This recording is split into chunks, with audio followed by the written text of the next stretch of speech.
Okay, so look at all these we have to sew together. And what we're doing, my friends, is taking 5" by 5" or the leftover of a charm pack and folding them in half, pressing them, and then we're putting them on a 5 by 5 and then putting 4 on top. I'm going to show you that in a second, but right now let's go over and sew it together, turn it right side out so we have a beautiful coaster.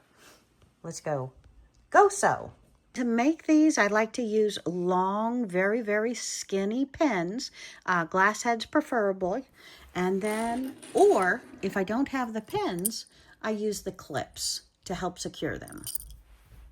Today, my friends, we are making drink coasters. And to be able to make these, I need 5 pieces of fabric.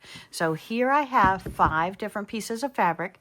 I have 5 5" by 5" squares. You can use them either out of a charm pack or you can use them out of scraps that you have. So what I have here is a 5" by 5". You're going to take a whole stack of 5" by 5" over to the ironing board. You're going to press these exactly in half. Now we want, so you can see that both sides are the right sides. We're going to put them on the right side up piece and we're going to line them up with the edges and we're just going to put them each around this, where they try and line up with the edges of the fabric.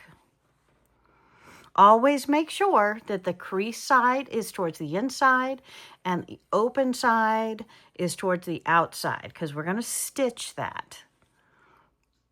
Okay, so we're laying each of these down. Now when you get to the last piece, you want to put it, see this one is the whole length, you want to put it on there. And then simply put your hand down to hold it, lift up the other piece, and see I did it backwards. There we go. We want to always double check that all the seams are towards the inside, meaning the folded over part is towards the inside, and the raw edge is towards the outside of the entire piece. Once you have that, you can use any kind of little clips that you have to hold all of the corners to keep them in place so they don't move around when you go to the sewing machine. Or I like to use these, they're maybe 2" long, very, very thin glass head pins. And you can kind of line up your blocks and then you can stick a pin in each of the 4 sides. We're going to remove the pin, not run over it with a sewing machine, even though these are very thin and you could. And you see how thin these are? These are very, very bendable. So again, they may not last forever if you're doing crafty projects like this instead of sewing, especially if you have smaller hands or newer to sewing hands, or just me that, well, sometimes I just manhandle things. So you can use your clips or you can use these pins all the way around to make sure your piece stays in place. Now, if we look at the back, we want to make sure that we're relatively lined up all the way around. Now we're going to pull the sewing machine in and we're going to start to sew. And we want to make sure as we sew, we don't pull the piece of the fabric backwards. So we're going to put them under the sewing machine. And we're going to keep on our 1/4" seams, and we're going to make sure that does not go over and pull up our edges. So we want to go slow, be accurate, and just make sure that stays down as we go over it. Now, if you press these 5" blocks in half, they're less likely to come up when you sew them over than if you finger press them or just fold them. Now, I like to go into my corner about a 1/4" from the edges, put my needle down, put my feet up, which the lever in the back, pivot, and put my foot back down and continue to sew.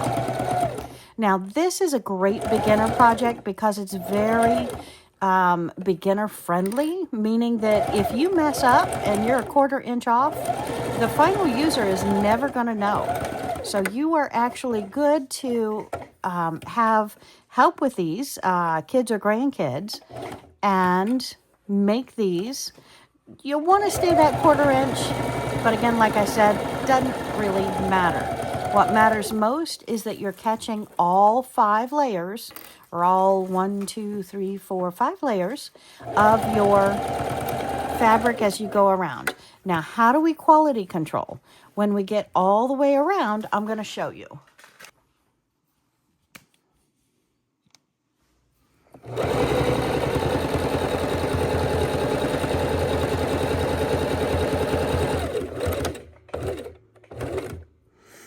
All right, we're going to pull out our pin, foot up, pivot, foot down, and continue. Okay, so we've gone all 4 sides. We're going to trim off our thread and take a look at our piece and turn it over. This is our quality control. Trim your threads. They're just going to get in the way and get sewed back under again. But how do we quality control? Well, what does quality control mean? Quality control means that we have sewn on the fabric all the way around on both sides of the fabric. We haven't missed any of the pieces. So now, because this can be used and abused and washed a million times, I want it to last forever. So I'm going to turn, this is the side we sewed on, I'm going to turn it over and sew one more round so it has double strength of thread all the way around, and then we'll trim our corners and cut it straight.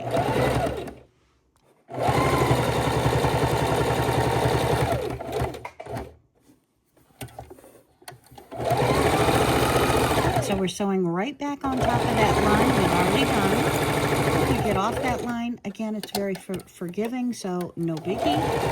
I'm just trying to lock those stitches in and give it double strength. If you have the option on your sewing machine to have the foot down, that's the position you want to have when you're doing crafts or sewing of this kind. Okay, just like that, we are done. I'm going to pull up my needle, trim my thread. Now, with this, we've already quality controlled it. We know we're around it all the way. But now we have to take a good pair of scissors for fabric, and we're going to trim off our corners. Now, a lot of individuals just dab off the corner, and we can definitely do that. But if you want to get rid of a little bit more bulk, you just simply cut a little bit more off. It's okay. You just, when you're dabbing off your corners, you don't want to go into the threads that you've sewn. So make sure you're not going into the threads that you've sewn, and that we have all 4 corners cut off. And that's going to make sure we don't have any bulk there, and trim our threads. Never need threads. They just get in the way after the project is done. And now I like to stick my thumb in, and I'm going to hold on with the other finger in the corner, and I'm going to pull the corner right side out. And I'm going to do that on all 4 sides. Just push my thumb in, push with my opposite finger once I turn it, and turn those corners right side out.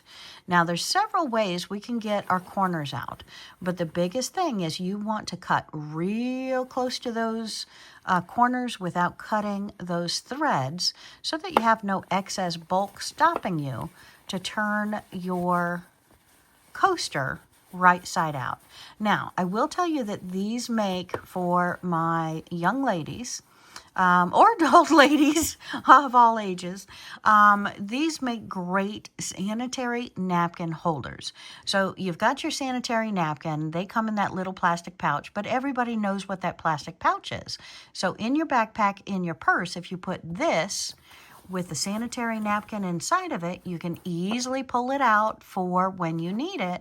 But if your backpack goes through or your purse dumps out, whatever happens, like school happens, life happens, nobody's going to know what is inside of that. So that's really cool. Plus, if you want to keep a small notebook or some love notes or something hidden away, what better place than to tuck it inside of here? What do you think? And my friends, if you have a favorite cup or you like to have a highball, these pedestal glasses, you can set any mug, any glass right on any surface in your house. It's going to collect the moisture. It's 100% cotton, quilter's cotton. It's wonderful. But what I also love about these is you can stick a pedestal glass right inside it, have a party. No one's going to pick up your wine or your drink thinking it's theirs because you have your colored cozy around it, right? So you know yours has what designs, and then the next individual can have their coaster. And again, what I love about these is you pick up these coasters on the bottom of your pedestal glass, carry it around anywhere in the party, everywhere you set it down. Since the coasters all match, but they're all different, you're never going to lose track of whose glass is whose. So you always know which wine glass is yours, and they are beautiful. So now to get a finished look before you give these away, I like to pop them with an iron, just make them nice and super flat. Make sure all of our corners are pulled out tight. And if we need to pull them out better, we can use the edge of the scissors, a stiletto, to just pop right up into that corner to push out those corners just a little bit better. Make sure you're not pushing through those threads or breaking a thread. And you can also take a pin. Now to do this, you want a little bit sturdier of a pin, such as these. They're a little bit shorter. They're 1 3/4 inches that I like, but look at the shaft of that. It's much, much larger shaft than the pins that we're using to hold our fabric. These go into fabric super, super well, and they almost disappear, poke real easy. These are a little bit thicker, a little bit sturdier. I like to use these on the long arm, but look at this. I even have the ability, see that little hole there?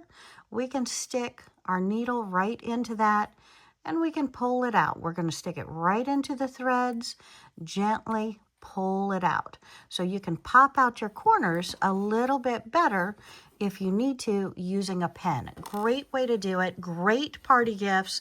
And hey, it is a party gift. You can let your guests take home their coaster, because if somebody has antique furniture, if somebody has wood furniture in their living room, in their home, even on their dining room table, you wouldn't believe this, but even in RVs are made with the kind of wood that you can't put heat on, you can't put wet on, you can't do anything with without it getting distracted.